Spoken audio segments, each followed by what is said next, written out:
কিছুদিন আগেই বিচারপতি অভিজিৎ গঙ্গোপাধ্যায় তিনি এক মন্তব্য করেছিলেন এবং তারপর তিনি যেমনটা বলেছেন যে তিনি মুখ্যমন্ত্রীকে নিয়ে সেই ধরনের কথা কিছুই বলেননি। তিনি তার দলের যে দলকে নিয়ে এই ধরনের তার বক্তব্য, মুখ্যমন্ত্রীকে নিয়ে ব্যক্তিগত কথা বলিনি, এমনটাই আজকে জানান তমলুকের বিজেপি প্রার্থী অভিজিৎ গঙ্গোপাধ্যায়। বলেছি তার দলের কথা, দলের সময় ঘনিয়ে এসেছে, এমনটাই কিন্তু জানিয়েছেন অভিজিৎ গঙ্গোপাধ্যায়। নির্বাচন কমিশন জানতে চাইলে উত্তর দিয়ে দেব। কিছুদিন আগেই তিনি একটি বক্তব্য রাখেন মুখ্যমন্ত্রীকে নিয়ে, যা নিয়ে বিতর্ক সৃষ্টি হয় এবং সেই বিতর্কের প্রেক্ষিতেই আজ তিনি মুখ খুললেন।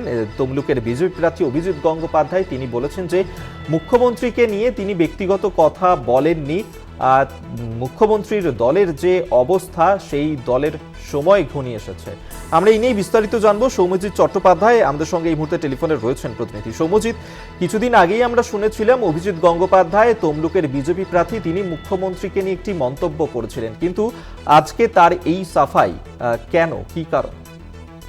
দেখো, যেটুকু জানা যাচ্ছে যে গতকাল থেকেই সমাজ মাধ্যমে একটি ভিডিও ভাইরাল হয়, যেখানে কিন্তু দেখা যাচ্ছিল যে প্রাক্তন বিচারপতি যিনি তমলুক লোকসভা কেন্দ্রের প্রার্থী, তিনি কিন্তু মুখ্যমন্ত্রী মৃত্যু কামনা করেছিলেন এবং এই নিয়ে কিন্তু তীব্র নিন্দার ঝড় উঠেছিল। তিনি এবং তৃণমূলের পক্ষ থেকে কিন্তু নির্বাচন কমিশনে অভিযোগ জানানো হয়েছিল।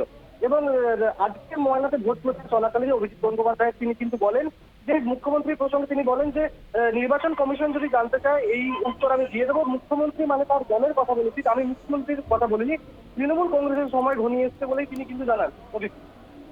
বেশ, ধন্যবাদ তোমায়। সৌম্যজিৎ চট্টোপাধ্যায় আমাদের সঙ্গে টেলিফোনে ছিলেন প্রতিনিধি। এবং আপনাদেরকে আরেকবার জানিয়ে রাখি, কিছুদিন আগেই মুখ্যমন্ত্রীকে নিয়ে একটি মন্তব্য করেছিলেন অভিজিৎ গঙ্গোপাধ্যায়, যা নিয়ে রাজনৈতিক তরজা শুরু হয়েছিল। তবে তারপরেই আজকে তাকে খানিকটা হলেও সাফাই দিতে শোনা গেল, যেখানে তমলুকের বিজেপি প্রার্থী অভিজিৎ গাঙ্গুলি তিনি ঠিক কি সাফাই দিয়েছেন আপনাদেরকে শোনাবো। তার দলের শেষের সময় মুখ্যমন্ত্রী মানে তো মুখ্যমন্ত্রী নয়, মুখ্যমন্ত্রী মানে তার দল। মুখ্যমন্ত্রী কি নাম মুখ্যমন্ত্রী?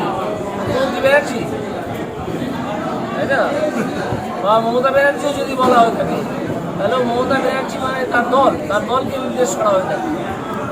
সে যাত্রা দলই হোক আর একটা কোম্পানি হোক, তার সময় ঘনিয়ে এসছে।